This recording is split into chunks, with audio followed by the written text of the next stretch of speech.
Welcome to Kodura Kooking Episode 36.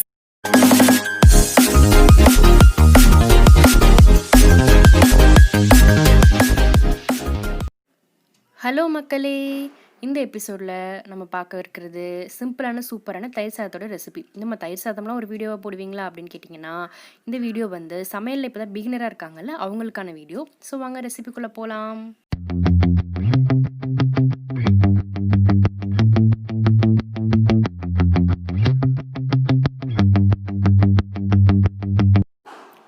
இப்போ வந்து 1 cup rice எடுத்திருக்கு. இந்த 1 கப் ரைஸுக்கு வந்து 3 கப்பு தண்ணி ஊற்றிருக்கு. நார்மலாக நீங்கள் சாதம் செய்கிறதுக்கு வந்து 1 கப் ரைஸுக்கு 2 கப்பு தண்ணி ஊற்றுவோம். இப்போது தயிர் சாதம் வந்து கொஞ்சம் குலைவாக வரணும் அப்படின்றதுனால 1 கப்பு ரைஸுக்கு 3 கப்பு தண்ணி எடுத்திருக்கோம். 3 கப்பு தண்ணி வந்து பத்தாது. ஏன்னா பின்னாடி நம்ம வந்து தயிர் பாலெல்லாம் சேர்க்க போகிறதுனால தண்ணி வந்து 3 கப்பு தண்ணி மட்டும் போதும். அப்புறம் தேவையான அளவு உப்பு ஆட் பண்ணிவிட்டு நார்மலாக நம்ம ரைஸ் வைக்கிற மாதிரி அடுப்பில் வச்சிட வேண்டியது தான். இப்போ ஒரு செப்பரேட் கடாயில் 1.5 ஸ்பூன் அளவுக்கு தேங்காய் எண்ணெய் சேர்த்துக்கோங்க. இப்போ இதில் வந்து ஒரு டீஸ்பூன் கடுகு, 1 டீஸ்பூன் உளுத்தம்பருப்பு, 1 டீஸ்பூன் சீரகம் போட்டுக்கோங்க. இதில் நாங்கள் சீரகம் போடல, பட் சீரகம் போட்டால் நல்லாயிருக்கும். இதெல்லாம் வந்து தாளித்ததுக்கப்புறமா குட்டி குட்டியான அந்த காய்ந்த மிளகாய் வந்து 5 சேர்த்துக்கோங்க. இது வந்து காரம் கம்மியாக சாப்பிட்றவங்களுக்கு, காரம் அதிகமாக சாப்பிட்றீங்கன்னா உங்கள் காரத்துக்கு ஏற்ற மாதிரி நீங்கள் வந்து மிளகாய் வந்து ஆட் பண்ணிக்கலாம். இப்போ இது வந்து நல்லா வந்து தாளித்ததுக்கப்புறமா ஒரு கொத்து கருவேப்பிலை அதையும் போட்டு நம்ம வந்து தாளிச்சுக்க போகிறோம்.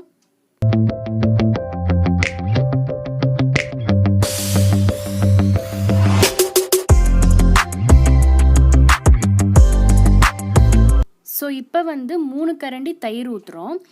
ஊற்றிட்டு அதுக்கப்புறம் ஒரு 2 கரண்டி பால் ஊற்றுறோம். இப்போ நீங்கள் வந்து ஃப்ரெஷ் தயிர் ஊற்றுறீங்கன்னா பால் ஊற்ற தேவையில்லை. 5 கரண்டி தயிராக ஊற்றிடுங்க. இது வந்து கொஞ்சம் பழைய தயிருங்கிறதுனால புளிக்கும். அந்த புளிப்பு வந்து தயிர் சாதத்தில் வந்துச்சுன்னா அந்த ஓரளவுக்கு நல்லா இருக்காது. ஸோ வந்து புளிப்பு தயிர் ஊற்றுறவங்க 2 கரண்டி பாலாக ஊற்றிக்கிட்டால் வந்து கொஞ்சம் ஃப்ரெஷ் தன்மை இருக்கும்.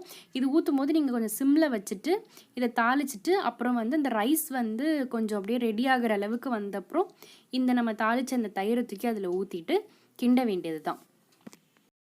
இப்போது நீங்கள் வந்து கேரட்டும் கொத்தமல்லியும் ஃபஸ்ட்டே கொஞ்சம் துருவி வச்சுக்கோங்க.